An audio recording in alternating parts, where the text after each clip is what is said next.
छत टपक रही है, बाल्टी लगी हुई है, पूरा हिंदुस्तानी फिल्मों का सीन है। स्वच्छ भारत अभियान में गांधी जी के चश्मे को हम टांग देते हैं। वैसे स्वच्छता की ओर गांधी जी का चश्मा, जरूरत थी चश्मा पहनने की, चश्मा वहां रख देने की नहीं। स्ट्रीट वेंडर्स शहरों की रीढ़ होते हैं, उनके साथ न्याय कीजिए। नाइंसाफी हो रही है उनके साथ। मैं स्मार्ट सिटी से अपनी बात शुरू करूंगा। अब ये स्मार्ट सिटी सरकार भी बहुत बोल नहीं रही है सर।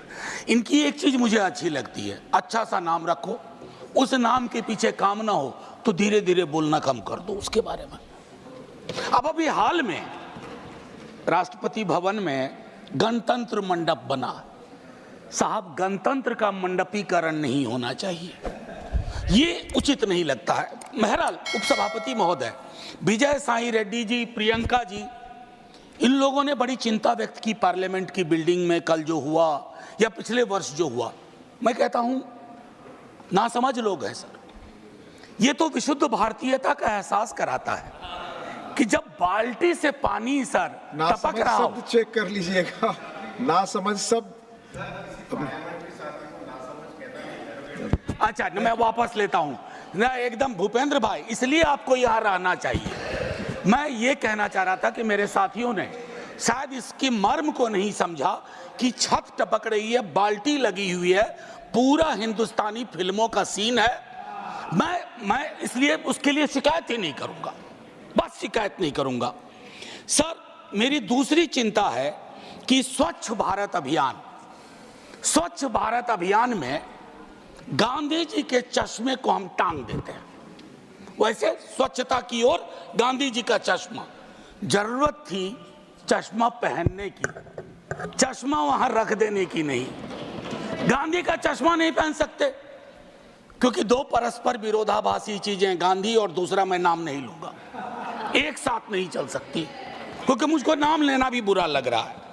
सर, तीसरी मैं मंत्री जी को कहूंगा, स्ट्रीट वेंडर्स शहरों की रीढ़ होते हैं, उनके साथ न्याय कीजिए। नाइंसाफी हो रही है उनके साथ। आपकी नीतियां कुछ बनती है, पुलिस प्रशासन किसी और तरीके से एक्ट करता है, और उस मद में जिसको हम कहते हैं पीएम स्वनिधि, आपका एलोकेशन भी 30% कम हो गया।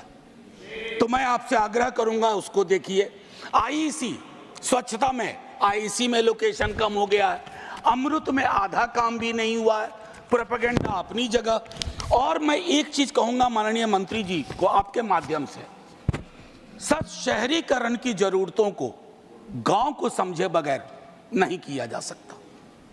जब तक ग्रामीण पलायन, ग्रामीण अर्थव्यवस्था, उस पर आपकी नजर नहीं होगी, आपकी पकड़ नहीं होगी, तब तक शहरों में लोग आएंगे, आप एकोमोडेट करने में फेल करेंगे। आपके बदले कल को हम हों, तब भी वो दिक्कतें होंगी। मैं एक चीज और भी उसमें कहूंगा, संपत्ति का असंतुलन भी शहरों में बहुत दिखता है सर। एक चीज और कहूंगा, हमारे शहर जब बनते हैं, कोई बिल्डिंग बनती है, तो आपको श्रमिक लगातार चाहिए, मजदूर लगातार चाहिए, और वो मजदूर जब आपको बिल्डिंग बना के देता है, उसके बाद वो मजदूर आपको भारी लगने लगता है।